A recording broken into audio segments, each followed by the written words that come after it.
turn our mics on. Testing. We want to make sure Mary hears us.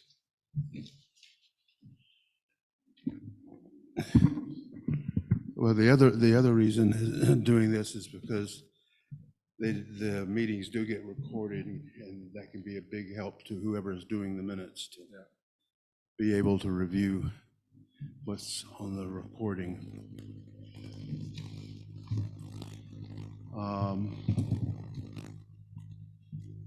So let's take a minute and take a breath and settle ourselves in.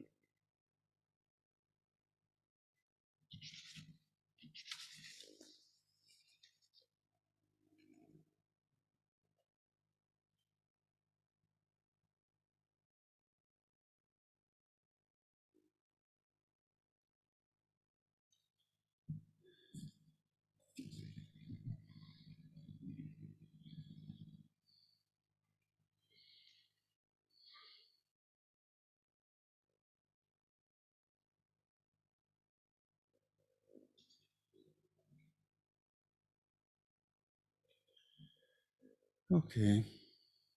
So adoption of agenda, it bled over onto a second page this time because of paragraphs that I inserted for various different reasons.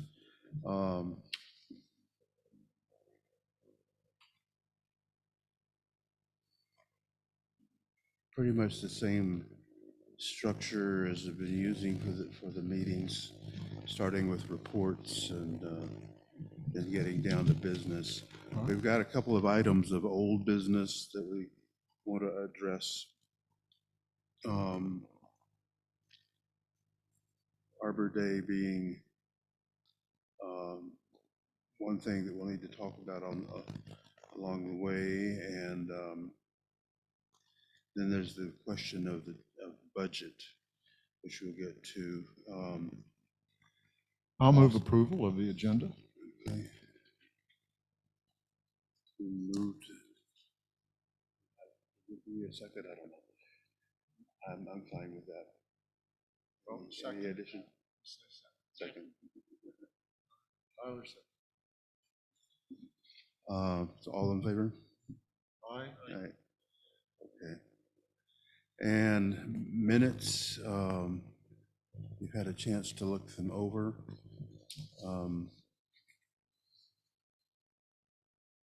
If there are no corrections or additions. I'll move approval of the minutes. Second. All in favor? Aye. Aye. Okay.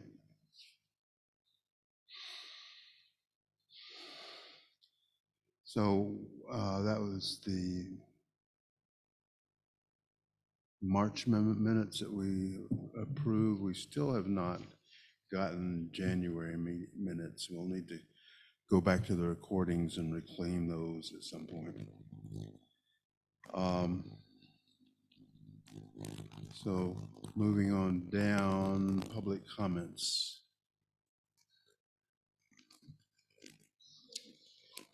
If public comment is whatever you might want to say, and if you don't have anything to say, that's okay too.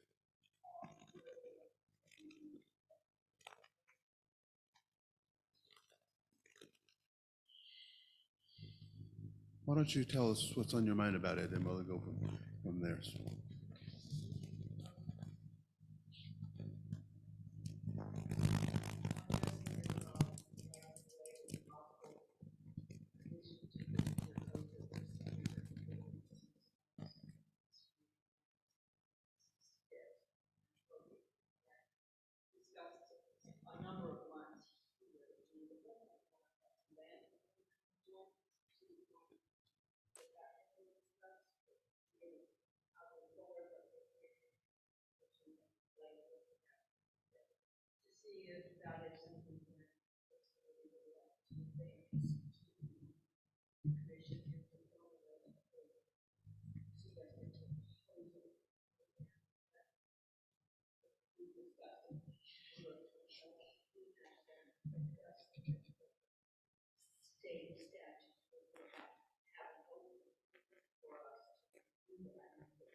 Mary's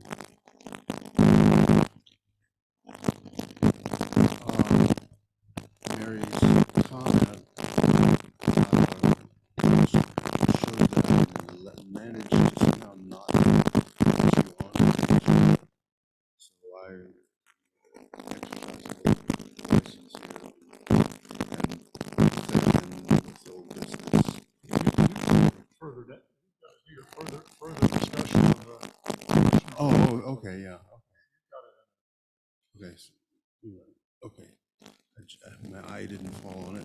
I'm thinking that I was even more organized than I thought it was. Okay, so we'll come back to that issue in a little while. Reports. There's really two things that have been on my agenda, my radars over the last little while. One of them is upcoming on the Arbor Day celebration. And we did get a draft declaration to the board recently, and it was approved, so we do have a declaration. Mason, do you know who might be reading that on the day? I don't, the mayor typically reads it, and I would assume he'll do that again. Okay. I'll be there if he's not.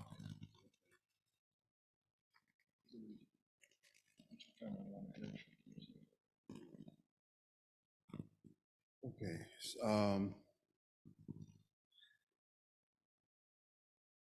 We're going to need to talk more about Arbor Day as part of our business, so I won't go into much detail right now, but it's definitely coming up fairly quickly. Is it May 4th, I think it is? Yeah. And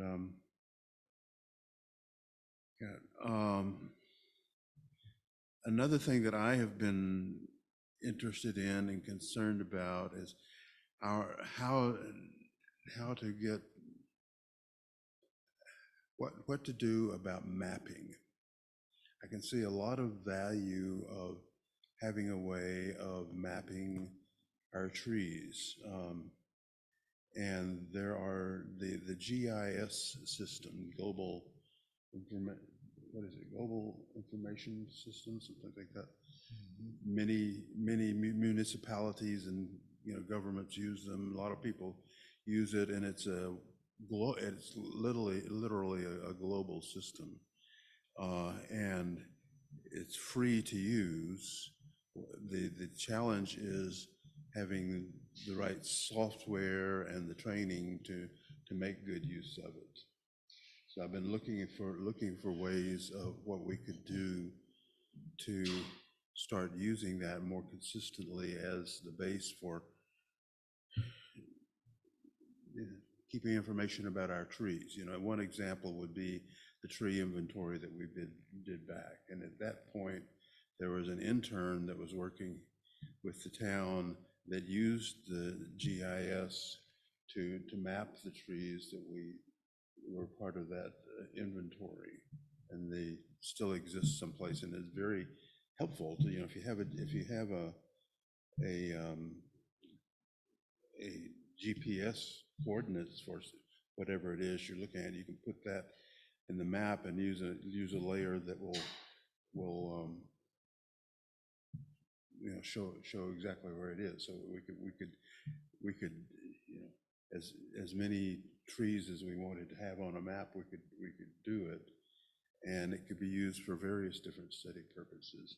We have maps that are quite useful in a general kind of way about areas of town, what are zoning issues and things like that that are useful. That there's nothing that other than the GIS stuff that gives very specific information, about particular places or things. So I'm still kind of wanting to find out more about what to do there.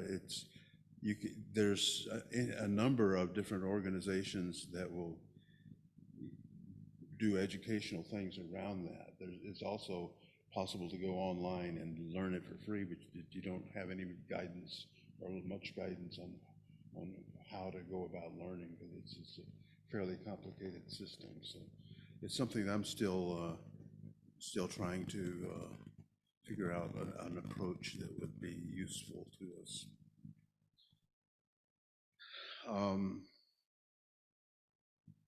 Okay.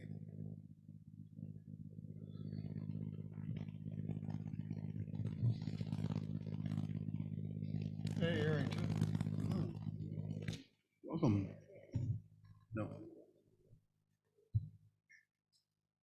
Aaron goes on the way. I'm joking, yeah. So. Good morning, Arrington. Minutes which have been approved, and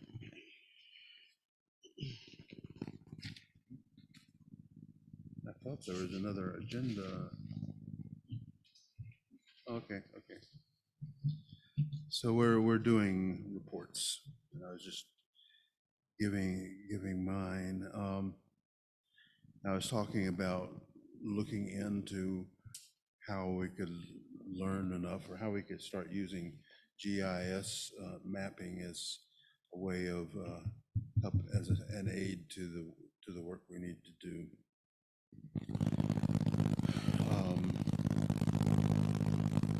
It's a free system, but it costs money to learn how to do it. So that's kind of what I'm looking at.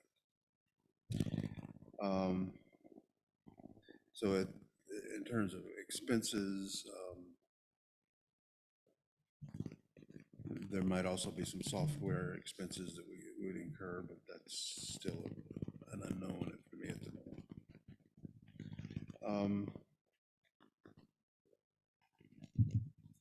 So I guess we could move on down. Mason, do you have a report? Nothing. I mean, I just report.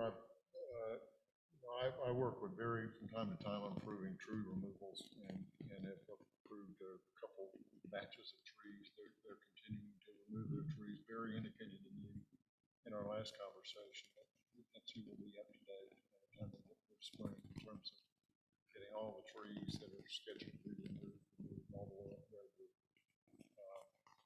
It's been a couple of weeks since I spoke with him, but I think that's probably still the case, since we had the 1 week of bad weather. But it's good weather here. I think they'll make progress.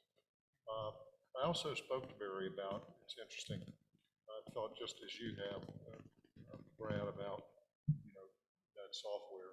And, told him we thought, at least the tree board thought it would be helpful when he made it, when he talked with Savannah about his budget, perhaps include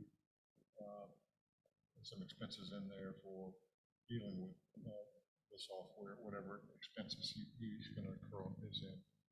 I think it would be helpful if we can find multiple uses for that software, just in terms of the city justifying the expense. But I do think it would be extremely helpful for us to have it, particularly the boundaries being as willy-nilly as they are here in Monterey. It may be a way to help us sort it out, those boundaries out over time. May not, I don't know. I'm not familiar with the software. You can have really granular awareness of whatever you want to have awareness of, and it's not limited to just the geological mapping kind of thing. You can do that, but it's used for studying movements of populations and just many different uses. If you just Google GIS, take a look, you'll be amazed what you find. But yeah, I appreciate that. Speaking of Barry, saw him just a few minutes ago. They're trying to make sure that they're up to date with their work, because in the next few days, they're going to have some time away when they'll be going to classes, working on certifications and things, which is another necessary thing for Barry and Daniel both. So it's that time of year where they're, Yeah, that's their arborist continuing education, yeah. arborist certification. So, yeah, he said something similar to me about them being, they're approaching completion with the inventory list. I think once that's done, then we can take a look as a board and decide what next needs to be done in terms of inventories and whatnot. Harrington.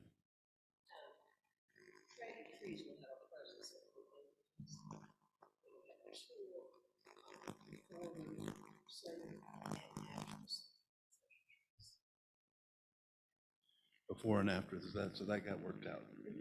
Great.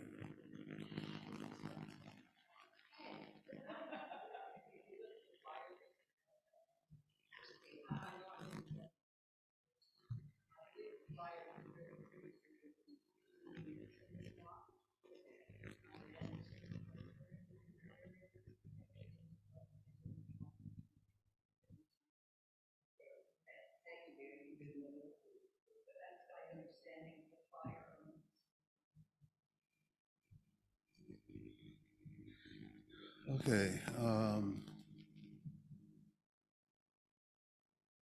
And so Barry and Daniel are not here. I guess I gave their report for them. So, and Ed is not here today, so that brings us down to Tyler. Tyler, do you have a report to give us and any of your We only just activities? knowing that they said all the bad weather we had, knowing that all the trees that we were looking at or didn't think were bad has already came down or broken off pretty much. But there's still some hidden in different places, but Yeah, that storm was quite the thing. Big trees around my house, we get scared, but it's actually less of a problem than it was when we first moved here.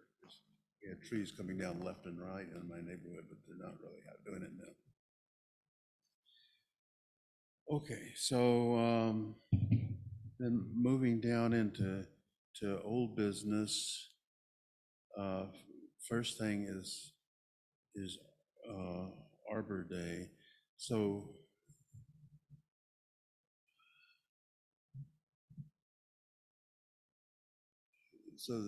the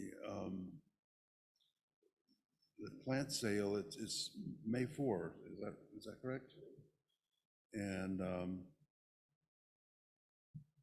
I said before you came in that we have the Arbor Day declaration from the Board of Commissioners that will be read at the beginning of that day.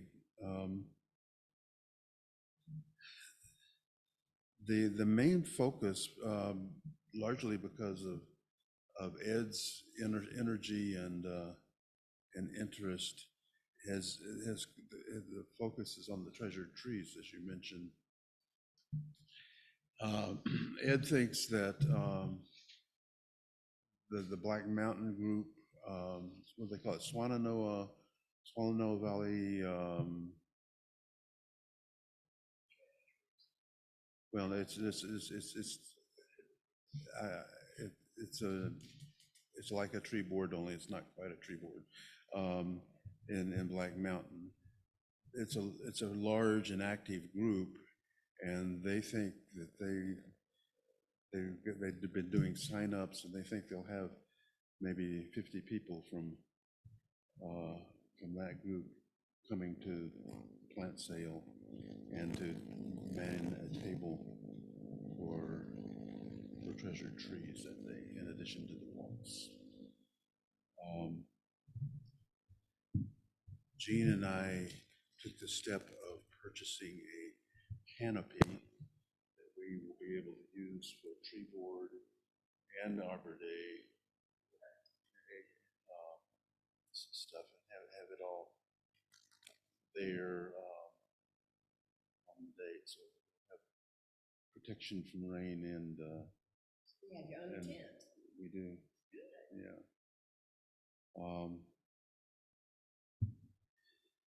So, It'll stay at your house.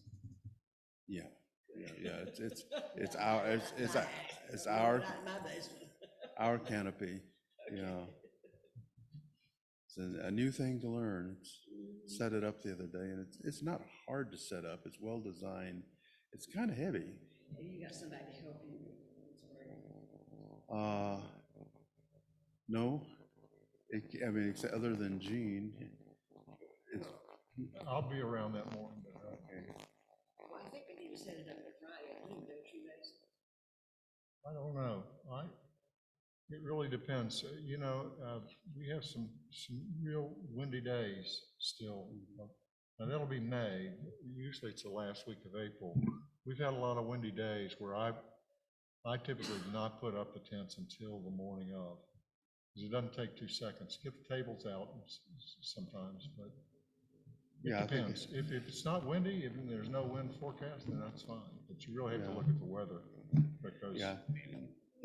Setting up doesn't take too long. One person can do it. It's better if it's two, but It's easy to help. Well, reach for it. yeah, At 4 o'clock is when Betty's planning to start setup Friday afternoon. But like Mason, we'll have to just see what the weather does.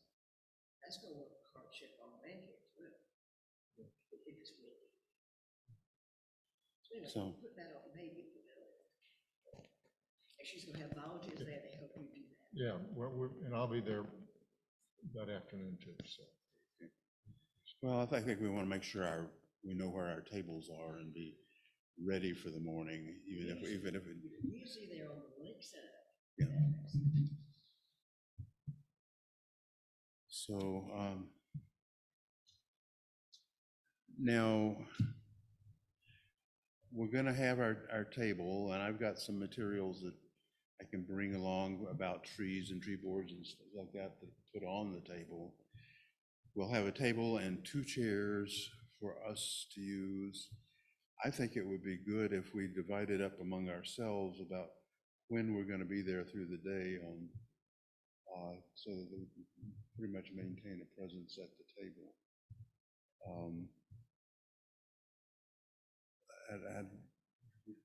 I'm not gonna be there at all. Not at all. In and out, but that's about it. Get your volunteers. Don't just depend on us. Mason's gonna be busy. But I'll put in some time at the table. I'm fine. To staff it all day long. Get some folks. Well, okay, I'm not sure who to get, that's, Yeah.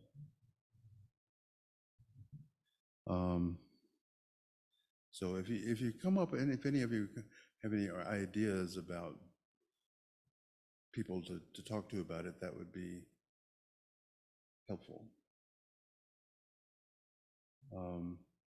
We're gonna be also, we're gonna have actually 2 tables there, one for us and one for the Treasured Trees thing, so there will be people from the Treasured Trees group that will be there sort of with us pretty much the whole time. Talk to Ed, maybe Yeah. he's got some volunteers lined up and he can move back and forth. You might talk to Ann Vincent too. No, Ann Vincent. Okay, She's an old tree board hand. yeah. yeah, call Ann. I don't know what she's doing. I don't either, but yeah, that's a good idea. She's actually my next door neighbor, so I can, She is. yeah. Don't see her much because of the trees in between, but, I don't know. okay. So we'll be there, we'll have the table, we'll have tree materials to show and to talk to people about trees in general. there will be the Treasured Trees activities, which includes those 2 walks, one early, one late.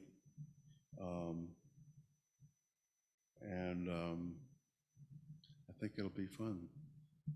I think the Sounds great. Treasured Tree people are going to be bringing energy. Okay. Now, and then moving on, right of way. I think we've gotten to the part in our conversation about right of way closures that we need to talk about the question of what next. Mr. Chairman, I think that, as I recall, and I could be wrong, but I think Mary's right. Savannah was going to be checking on what the legal scope of what we can recommend is, but of what can be done in terms of guidelines. But it may be that we're sort of in the process right now, the council is, of perhaps changing council. It's under discussion. She may be waiting for that to get resolved before she advances that question. Legal counsel. No, just legal counsel.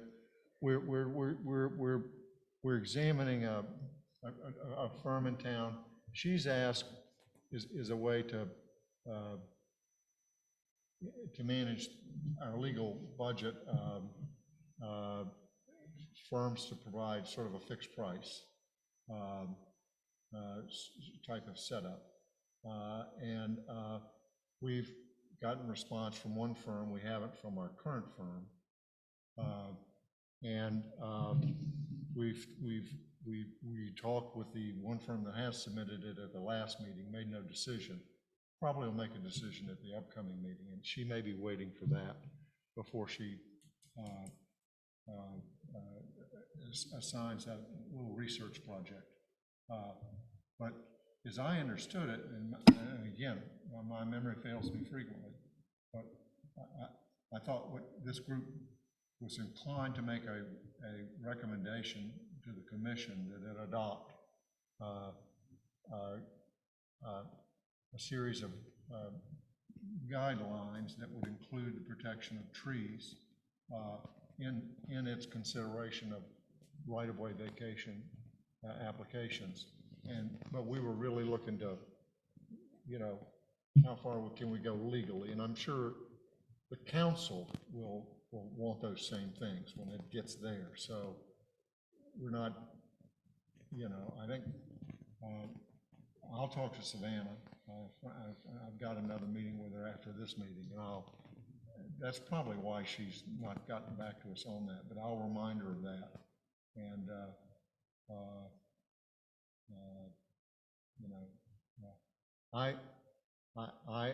I can look at the North Carolina statute, but I have no way of researching any case law that's been developed along the lines of that Maps and Plats Act, which is typically what they're called, that include these vacation provisions. And they're old acts that were typically that are 150 years old. So there are cases typically. So it just needs something. It's nothing that needs to be researched before we take action. And I'll speak to Savannah after this meeting, and perhaps we can have some information back by our next meeting. Yeah, I think that we need to make sure we know what our ordinances are about, that govern this committee, and what the rules are for the community about the trees, but public trees, which is what we're responsible for. And the way my understanding, the question that's been brought to us is about closure of rights of way. That's by by definition, I guess you could say, rights of way it's town property, and the trees in the rights of ways are ones that we're responsible for as a board. So I think it is appropriate for us to raise questions. But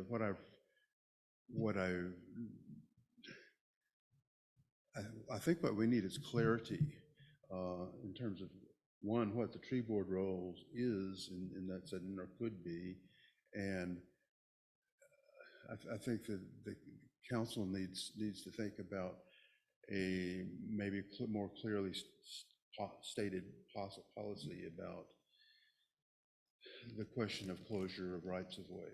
Well, I'll just embellish what you said, and I think that's all right on point. But it's not exactly the town owns it, so that everybody, town owns an interest in the right of way. But the adjoining landowners also have an interest, typically. Now that's, again, I'm not a North Carolina lawyer. That's typically the law in states. The adjoining landowners also have an underlying interest, so that when a town or a city or whatever government, and that's for subdivided right of way, okay? That's why I told you it's a Maps and Plats Act. This all goes back to when they invented plats and subdividing in modern day municipal development.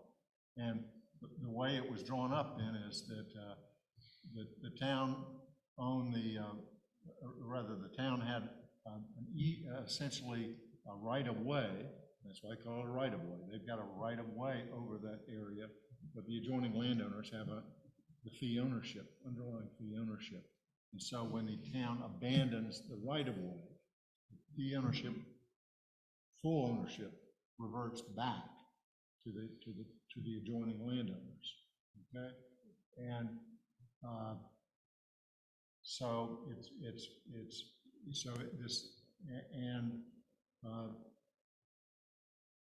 the board, we don't have any authority to deal with it at all. All we can do is make a recommendation, but it's certainly within the scope of the general duties that have been given to us in the comprehensive plan, which are not power per se, but the scope of our recommendation power. We can certainly recommend to the town council that it adopt a series of guidelines to consider in making decisions on whether or not to approve a vacation for right-of-way to be abandoned.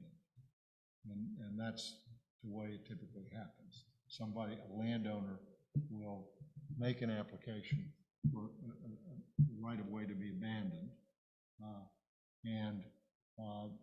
then what we would recommend is, here are the elements that you need to consider in addition to what the state statute says. Because the abandonment procedure is a state statutory procedure. It's not in our code. As I recall, if it is in our code, it's just tracking the state statute. So the issue is, does the state statute preempt any further considerations in making an abandonment decision or not?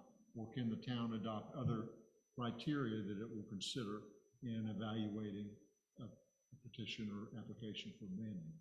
And that's the issue that council needs to research. And I'm sorry that it's that going complicated and convoluted. So Mason, I'm trying to understand. So if you want to open a right of way or close a right of way? The right of way is closed. It's abandoned typically. The town has a right of way and it abandons that right of way. So to do that, you have to have permission of the landowners on either side? No. Well, what has happened? No, the landowners, though, have an interest in the underlying fee title to that right of way. The town has a right of way, okay, but fee title is still owned by the landowners. So if the town abandons that right of way, They close it. they don't close No, it. they They close it, it'll effectively close it, yes. It'll eliminate it. But it's called, at least in Florida, maybe it's a different word, the technical term is abandoned. It gives up the right of way. It has an interest in this strip of land and it gives it up. And when it gives it up, the people that own the rest of it are the two adjoining landowners. Yeah. So if one of them wanted to build on that right away, Typically, the land is divided, and again, it's crazy in Montreat. Typically, the dividing line is the center line of the roadway. correct. So landowner A, this then becomes all of landowner A's lots. And this is B, this property becomes all of landowner B's lots by operation of law once it's abandoned. And they can do whatever they want, just as if that was originally part of their lot. Gotcha. Thank you. Yeah. And my understanding of what has happened a few times is that the property owners here have want to, build a structure, but they can't because of the rights of way. So they've asked the council to close the right of way. That is the context, Brad, in which it has sometimes come to us, yes. I think the last time there was a ephemeral stream, and they had to have a buffer off the stream that pushed the house this way, and therefore they asked to abandon the right of way to give them more room for a setback requirement. I think it was something like that. Thank you, that helps me. Yeah. But of course, there are other ways to accommodate that. When we run into those things that don't require necessarily an abandonment of right of way, or and again, you need to look at it, but what we'd want, I would think, is to encourage in our council that if they agree to give right of way, that they give the least that's possibly needed to accommodate the landowner, which is not what the landowners typically do. Not being critical, but as long as they're going to ask, they're going to ask for everything they can get. And when it's again, we have other public interest, as we've talked about with the trees, assuming we can protect that, that's an interest we can protect in that decision, then we want to, have guidelines that say, all right, if you're gonna do it, minimize it, require revegetation, whatever we want. Plug in as much as we can legally do. We just need to know how much leeway, I mean, the council ultimately will have. So we can't ask the council to do something we can't do, but we'll get there. I think Savannah will get them to give us some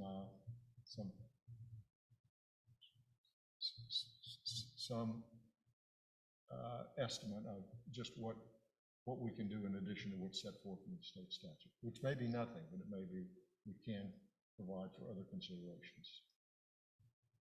And I think as those things get clarified, I think it'd be good for us as a tree board to know where things stand, so we can speak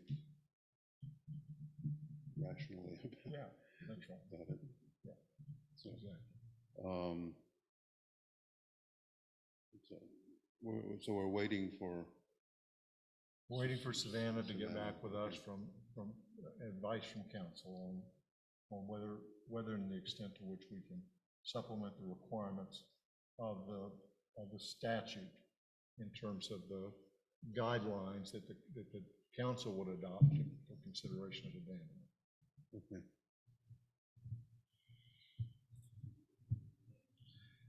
All right.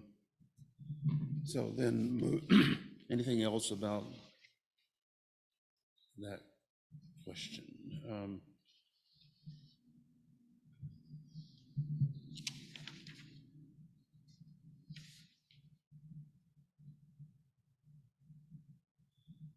Well, that's just a comment about,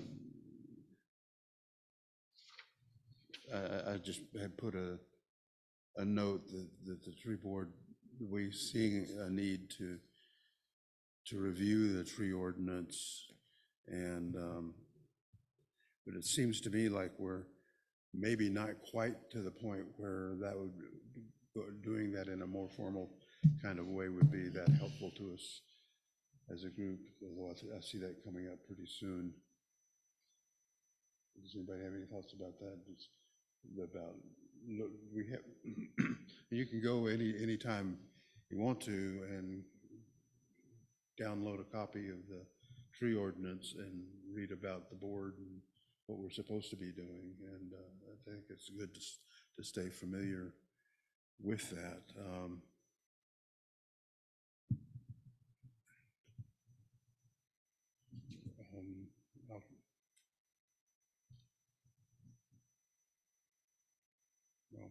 I'll- well, I think it would be helpful, Mr. Chairman, to, maybe ask Savannah or Kayla, once a year at any event, to review the tree ordinance with us, talk about it, just so the various members of the tree board know what they're doing, but are also familiarized with the ordinance. And that will help the members of the tree board as the year goes by to, both do its duties and look at things that may need improvement in the ordinance or that are superfluous in the ordinance. Yeah, and I think it's been kind of sporadic how that has happened. And I've been trying to think about when would be a good time of year for us to undertake that kind of training and just kind of build it into our annual calendar, that we take time for that. Since the new board members come on in January, maybe February, March, a month or two down it might be a good time just to pencil that in as a regular occurrence. And a lot of these issues could be taken up in connection with looking at that ordinance.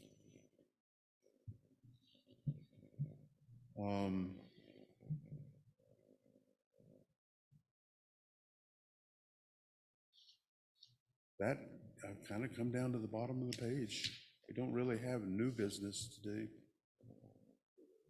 Well, I want to thank you for getting the Arbor Day proclamation, Brad. It's great. You got the commission on time. It got approved. Thanks very much. Good job. Okay, so I guess we're wrapping it up then for the day. Next meeting is May 28th. Same place, same time. Same people. Same people. Thank you all, and I'll see you all on May 4th. May 4th. Thanks, Brad. Thank you. Okay, so I've got 10:20. We can call it a day.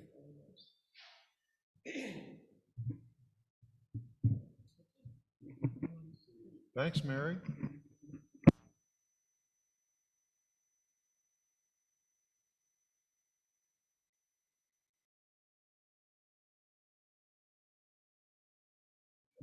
See you the 4th. Yes, we will.